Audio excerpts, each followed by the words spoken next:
used to take a private property for a private use. And we would just ask that in regards to property rights, those things be tightened up a little bit. But until then, for those two reasons, we're opposed to the bill. Thank you. Thank you. In opposition. Good morning, Madam Chair and members. Richard Markson for the Western Electrical Contractors Association. And I would say that I'm here in opposition with some concerns.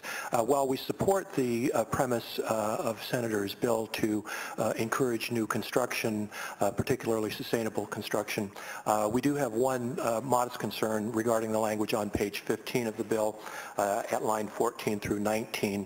And this is concerns that we have expressed before. This specifically excludes the Department of Industrial Relations from enforcing wage and hour requirements on projects that are subject to a project labor agreement.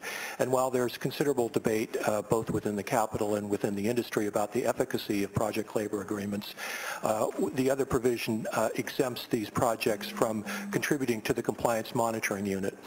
When the CMU replaced the labor compliance program several years ago, there was a broad consensus within organized labor and construction that all projects would contribute to provide funding for the CMU, which under existing statutes is set at 0.25% of the bond-funded construction.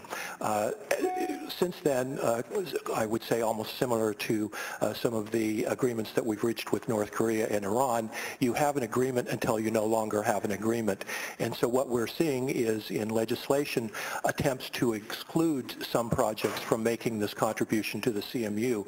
And if you've been following the budget debate right now for the Department of Industrial Relations, there is a proposal from the governor to loan $5 million to the CMU to pursue labor code violations, to transfer $2 million from a prevailing wage determination to the CMU in order to fund its operations, and to lift the 0.25% cap on all construction projects that are subject to this.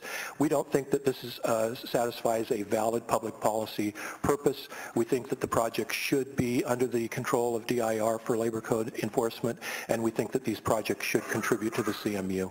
Okay, thank you. Further opposition?